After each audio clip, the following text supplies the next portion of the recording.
In the small town of Maplewood, where everyone knew each other's names and secrets, an accusation echoed louder than any storm.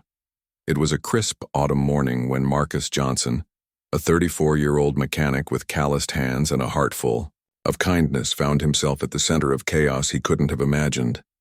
Marcus had always been known as a quiet man who kept to himself. He lived alone in a modest house on the outskirts of town, fixing cars for people who sometimes barely acknowledged him.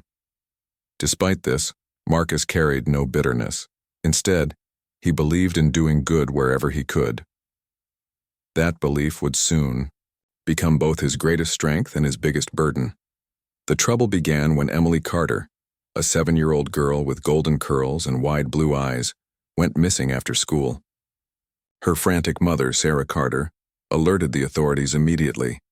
Panic spread through the tight-knit community like wildfire. Flyers were posted, search parties formed, and prayers whispered in every corner of the town. It wasn't long before suspicion fell on Marcus. Earlier that day, several townsfolk claimed they saw him near the park where Emily often played. Some even swore they noticed him talking to her from a distance. Rumors swirled faster than facts, fueled by prejudice and fear. Detective Robert Hayes arrived at Marcus's doorstep late that evening. His heavy boots crunched against the gravel driveway as he knocked firmly on the door. When Marcus opened, his dark eyes widened in surprise. "Can I help you?" he asked cautiously, wiping grease-stained hands on a rag. "Marcus Johnson?" Detective Hayes asked sternly, holding up his badge. "We need to ask you some questions about Emily Carter." Marcus froze, his mind racing. "Emily? What about her?" "She's missing," the detective replied bluntly. "And we've received reports placing you near the park around the time she disappeared." I was there," Marcus stammered, feeling the weight of the accusation pressing down on him. "But I wasn't doing anything wrong. I was just walking home from picking up parts for my shop." Detective Hayes studied him closely, his expression unreadable. "Do you know her personally?" "No," Marcus exclaimed, shaking his head vehemently. "I've never spoken to her or her family. Why are you accusing me?" Before the detective could respond, a crowd began gathering outside Marcus's house. Neighbors whispered among themselves, their faces etched with suspicion and anger. Someone shouted, "He fits the description." Another added, "Why else would he be out there?" Marcus stepped back inside, closing the door firmly behind him. His heart pounded as he leaned against the wall, trying to make sense of what was happening. How could anyone think he'd harm a child? Minutes later, a loud knock startled him again. This time it wasn't the detective. It was Pastor Lewis, the local church leader. Marcus hesitated before opening the door slightly. "Marcus," Pastor Lewis said gently, though his tone carried urgency. "People are scared. They're looking for answers. If you know anything at all, you need to tell them now." "I don't know anything," Marcus insisted, frustration creeping into his voice. "I didn't do this. But no one's going to listen to me, are they?" Pastor Lewis sighed, his shoulders sagging under the weight of the situation. "Just stay calm. Let the truth come out. It'll protect you." As the pastor left, Marcus glanced out the window. The crowd outside had grown larger, their murmurs turning into shouts. Someone held up a sign reading, "Justice for Emily." Another yelled, "Where is she, Marcus?" For the first time in his life, Marcus felt truly alone. The world seemed determined to paint him as guilty without hearing his side of the story. Little did he know, fate had something entirely different in store, for him, for Emily, and for the entire town of Maplewood. As the night wore on, Marcus sat alone in his dimly lit living room, the faint hum of a flickering fluorescent bulb above him. Outside, the angry voices had softened but not disappeared entirely. Shadows moved across his window like restless spirits, reminding him that the town was still watching, waiting for answers he didn't have. Detective Hayes returned, early the next morning with 2 uniformed officers. They searched Marcus's house from top to bottom, turning over furniture, rifling through drawers, and inspecting every inch of his modest home. Marcus stood silently by, his hands trembling as they opened closets and peered under beds. He knew there was nothing incriminating to find. His life was an open book. but the invasion felt suffocating nonetheless. "Where were you yesterday afternoon?" Detective Hayes asked again, his voice sharper this time. "I already told you," Marcus replied, his tone weary. "I was at work until noon, then I went to pick up parts from Auto Parts Plus. You can ask them if you don't believe me." Hayes scribbled something in his notebook before nodding to one of the officers. "We'll check it out." By midday, news of the investigation had spread far beyond Maplewood. Local reporters descended upon the town, eager to capture the drama unfolding in this quiet corner of America. Headlines blared accusations against Marcus, painting him as a dangerous figure despite the lack of evidence. One particularly inflammatory article read, "Local man under scrutiny after young girl's disappearance." The media circus only fueled the growing hostility toward Marcus. Strangers drove past his house, honking horns and shouting insults. Some even left threatening notes taped to his front door. Marcus avoided going outside, knowing full well what awaited him if he dared step into public view. Meanwhile, Sarah Carter struggled to cope with her daughter's disappearance. She spent hours pacing her living room, clutching Emily's favorite, stuffed bear tightly to her chest. Friends and family tried to comfort her, but nothing could ease the ache of not knowing where her little girl was, or whether she was safe. One evening, as Sarah flipped through old photo albums, tears streaming down her face, her phone rang. It was Detective Hayes. "Mrs. Carlyle," he said cautiously, "we're following up on some leads. Do you recall seeing anyone suspicious near your neighborhood recently?" Sarah hesitated, her mind racing back to the days before Emily vanished. Then it hit her, a memory she'd almost forgotten. "There was someone," she admitted reluctantly. "A man walking down our street last week. He stopped to pet our dog. I thought it was odd because he didn't live around here." "Can you describe him?" Hayes pressed. "He was tall, maybe 6 feet," Sarah recalled, "wearing a dark hoodie, and he had a scar above his eyebrow." Hayes jotted down the details, his brow furrowing. That description didn't match Marcus Johnson, not even close. Back at the station, Hayes reviewed the case files once more. Something about the timeline didn't add up. According to witnesses, Marcus had indeed been seen near the park, but so had several other individuals. Moreover, employees at Auto Parts Plus confirmed Marcus's alibi. He'd been there picking up supplies during the critical window when Emily disappeared. Still, public opinion remained firmly against Marcus. A vigil was held for Emily later, that week, drawing hundreds of residents from across the county. Candles flickered in the cool night air as people prayed for her safe return. But amidst the heartfelt speeches and tearful pleas, whispers about Marcus persisted.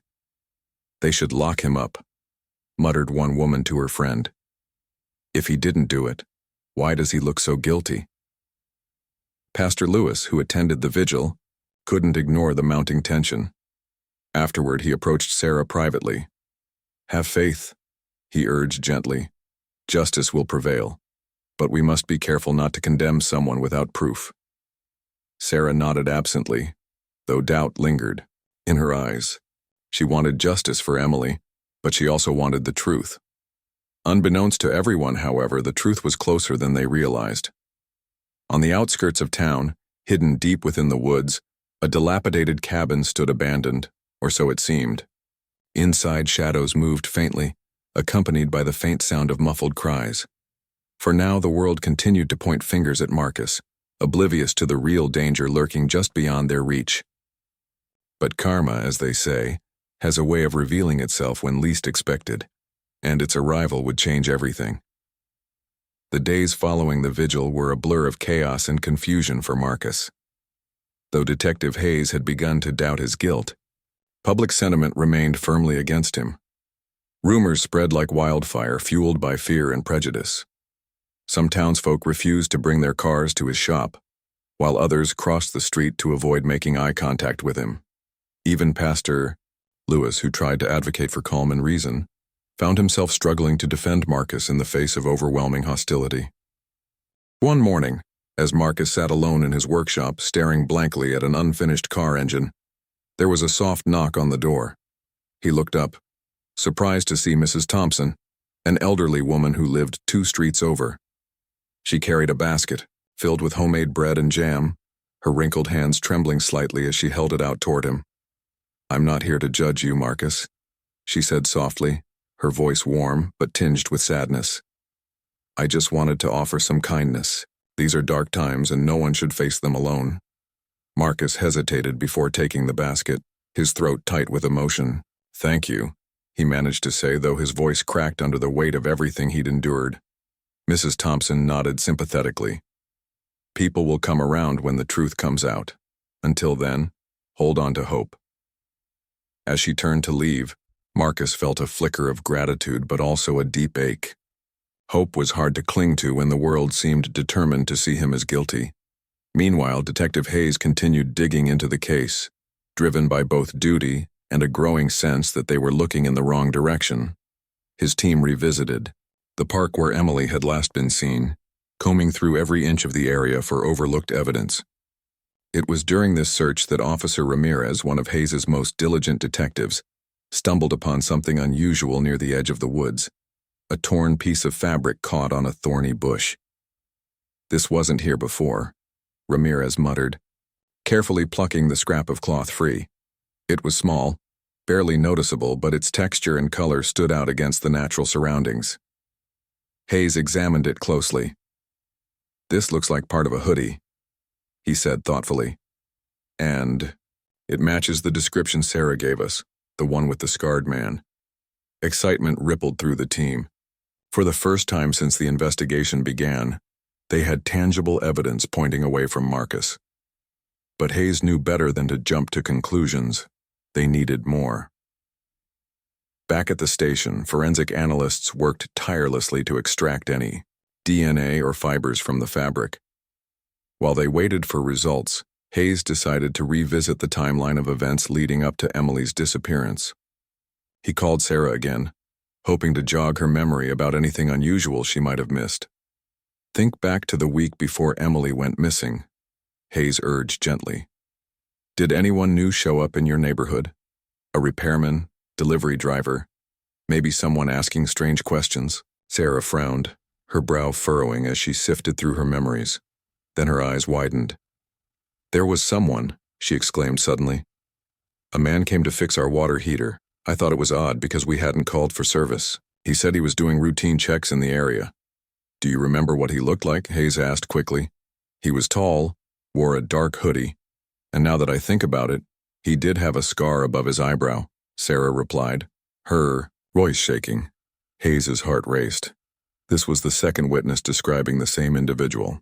Whoever this man was, he clearly didn't belong in Maplewood, and he might hold the key to finding Emily. While the police pursued these new leads, life grew increasingly unbearable for Marcus. One night, unable to sleep, he wandered outside to clear his head. The cool air offered little comfort as he gazed at the stars, wondering if things would ever go back to normal. As he stood there, lost in thought, headlights pierced the darkness. A car pulled up slowly, and Marcus instinctively stepped back, wary of trouble. To his surprise, it was Pastor Lewis. The pastor rolled down his window and leaned out. "Marcus, I need your help," he said urgently. "My help?" Marcus echoed, confused.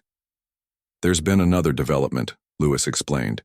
"Someone spotted a suspicious vehicle parked near the woods earlier today. They wrote down the AE license plate number. If we can track it, we might find Emily." Marcus hesitated, unsure whether getting involved further would only make things worse for him. But then he thought of Emily, innocent, scared, possibly hurt, and nodded resolutely. "Tell me what I need to do." Little did Marcus know his decision to assist would set off a chain of events that would change everything, not just for him, but for the entire town. Karma, it seemed, was beginning to stir.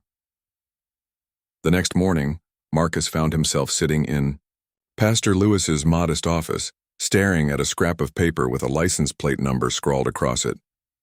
The pastor had explained that a local hiker had spotted the suspicious vehicle parked near the woods 2 days earlier and jotted down the details, just in case. It was a long shot, but it was the only lead they had, and Marcus couldn't ignore the possibility that it might lead them closer to Emily. Detective Hayes agreed to meet them at the station to run the plate through the system. As they arrived, Hayes greeted them cautiously, his expression unreadable. "Let's see what we're dealing with," he said, typing the number into the database.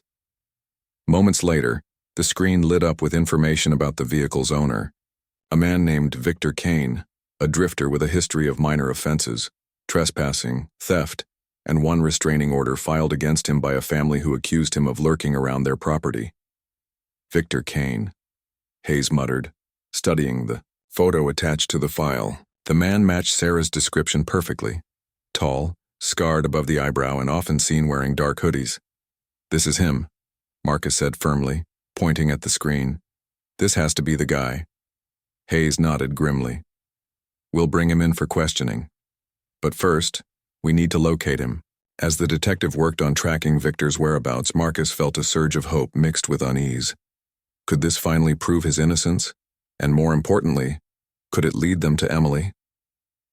Later that afternoon, Hayes received a tip from an anonymous caller claiming to have seen Victor's car parked near an abandoned cabin deep in the woods. The location matched the area where Officer Ramirez had found the torn fabric.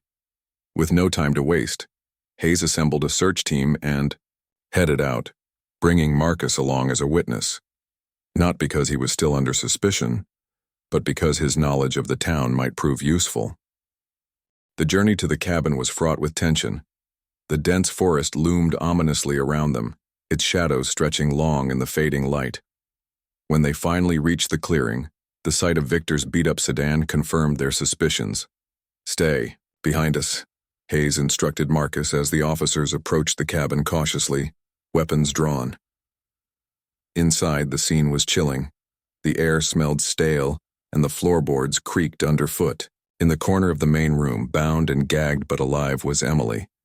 Her wide eyes filled with tears of relief when she saw the officers, her small body trembling as they rushed to free her. "She's safe," one of the officers called out, his voice cracking with emotion. But where was Victor? A quick sweep of the cabin revealed no sign of him. However, fresh footprints outside suggested he hadn't gone far. Hayes turned to Marcus, who stood frozen in the doorway, overwhelmed by the sight of Emily being carried out into the sunlight. "You did good, Marcus," Hayes said quietly. "This wouldn't have happened without you." For the first time in days, Marcus allowed himself a glimmer of hope. He wasn't just fighting for his freedom anymore. He'd played a part in saving a child's life. Back in town, news of Emily's rescue spread like wildfire. Cheers erupted as her mother, Sarah, embraced her tightly, sobbing with joy. Gratitude replaced suspicion among many residents, though some still eyed Marcus warily, unwilling to fully accept his innocence. That night, however, karma delivered another twist. As Victor fled deeper into the woods, desperate to escape capture, he stumbled onto uneven terrain. His foot caught on a root, sending him tumbling down a steep embankment. By the time authorities found him hours later, unconscious and badly injured, it was clear that his reckless actions had sealed his fate. When Victor regained consciousness in the hospital, handcuffed to the bed, he confessed everything. He admitted to abducting Emily after spotting her playing alone in the park, intending to demand ransom from her wealthy family. His plan unraveled quickly when the town mobilized, leaving him trapped in the woods with nowhere to run. As justice closed in on Victor, Marcus returned home, exhausted but relieved. For the first time since the nightmare began, he felt a sense of peace, but he knew the scars left by the accusations would take time to heal, for him and for Maplewood. The days following Emily's rescue were a whirlwind of emotions for the people of Maplewood. For Sarah Carter, every moment spent holding her daughter close felt like a miracle she could never repay. She stayed by Emily's side constantly, brushing her golden curls away from her face and whispering words of comfort. Though physically unharmed, Emily was understandably shaken, speaking little and clinging tightly to her mother whenever strangers approached. Sarah's gratitude toward Marcus grew with each passing day. When she learned how instrumental he had been in helping track down Victor Kane, she resolved to make amends for doubting him, even if only silently at first. One evening, As the sun dipped below the horizon, painting the sky in hues of orange and pink, Sarah knocked on Marcus's door. Her heart raced as she waited for him to answer, unsure whether he'd even want to see her after everything that had happened. When Marcus opened the door, his expression softened at the sight of Sarah standing there, clutching Emily's hand.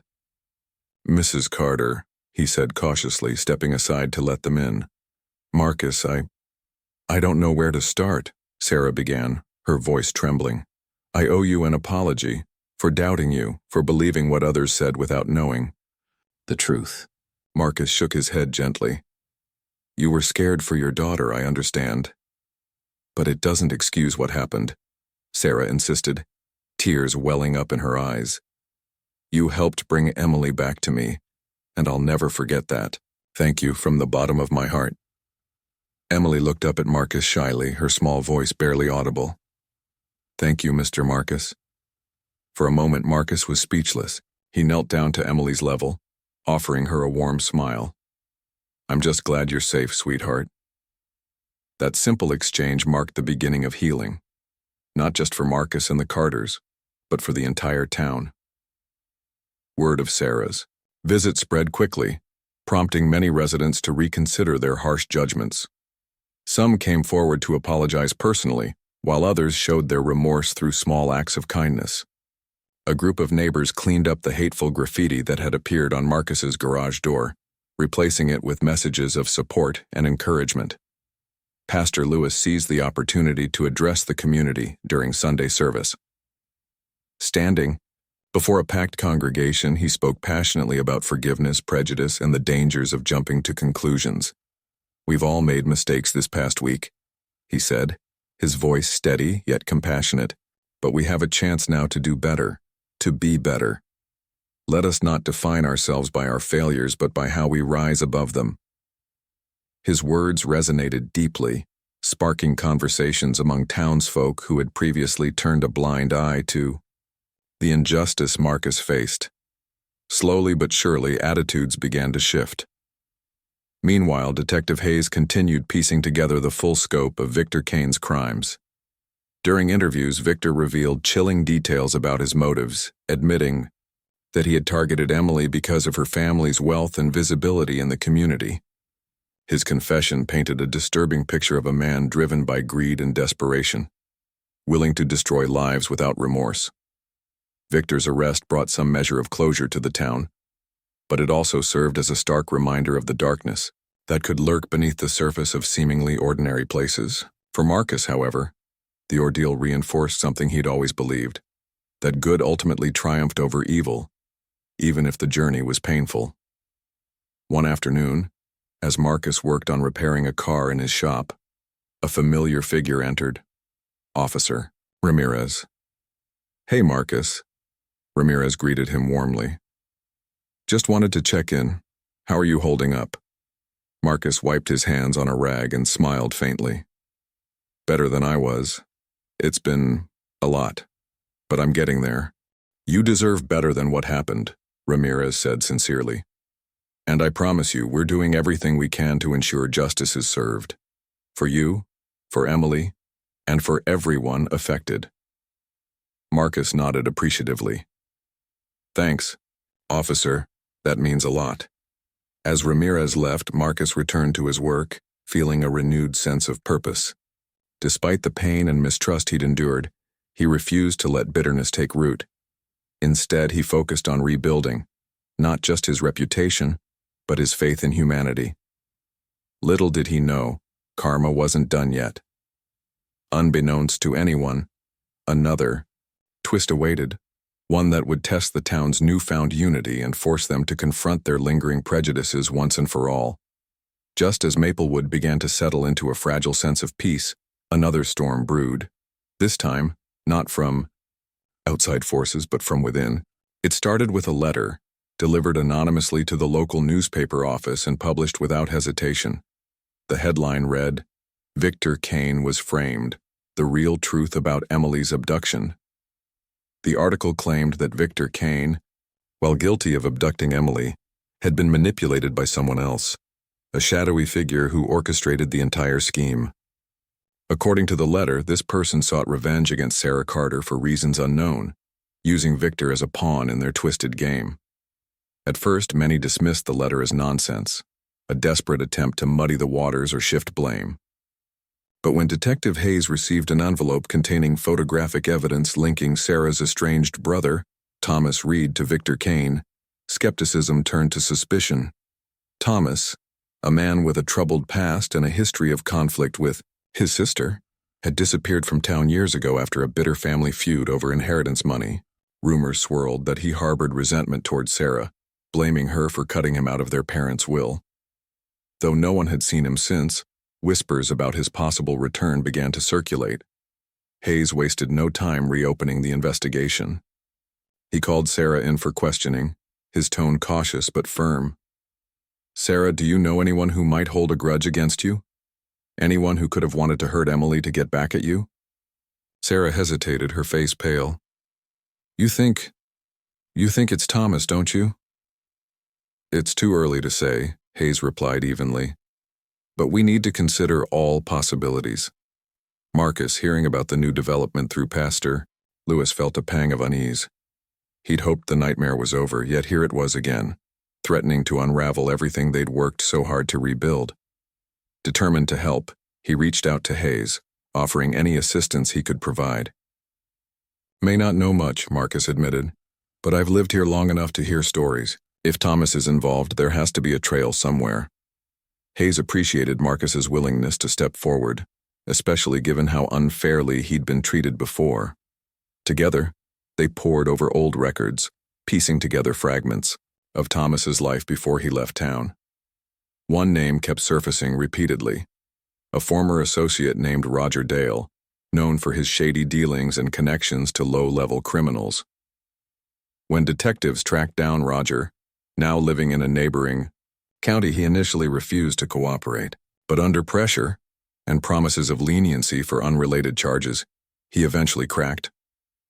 "Yeah, I knew Thomas," Roger admitted reluctantly. "He showed up months ago, acting like he had something big planned. Said he needed muscle for a job. That's when he hooked up with Victor Kane." "What kind of job?" Hayes pressed. Roger shrugged. "Didn't ask questions, I never do. But I heard him talking about teaching someone a lesson, mentioned a woman named Sarah." The confession sent shockwaves through the investigation. Hayes immediately issued a warrant for Thomas's arrest, though finding him proved challenging. No one in town had seen him recently, and his last known address led to a vacant apartment littered with false leads. Meanwhile, tensions rose among the townsfolk. Some rallied around Sarah, vowing to protect her and Emily from further harm. Others, however, questioned whether she'd been entirely honest about her relationship with Thomas. Whispers of betrayal and hidden agendas resurfaced, threatening to divide the community once more. For Marcus, watching the chaos unfold was heartbreaking. He'd fought so hard to clear his name, only to see fear and mistrust creep back into the hearts of those around him. Yet amidst the turmoil, he found solace in small victories: the quiet nods of acknowledgement from neighbors, the occasional smile from strangers passing by. One evening, as Marcus sat on his porch staring at the stars, Pastor Lewis joined him. "Feels like we're back where we started, doesn't it?" the pastor said softly. "Not quite," Marcus replied after a moment. "We've come too far to let this break us. Whatever happens next, we'll face it. Together." Little did Marcus realize that facing it together would soon become more literal than he imagined.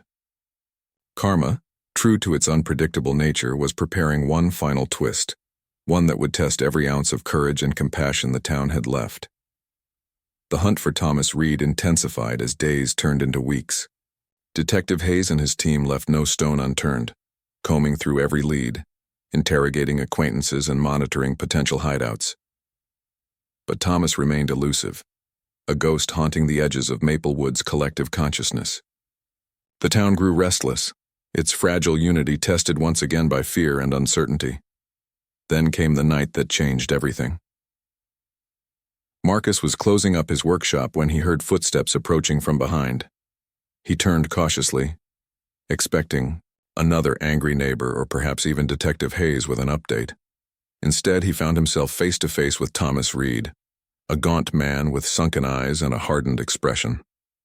In his hand he held a knife, its blade glinting ominously in the dim light.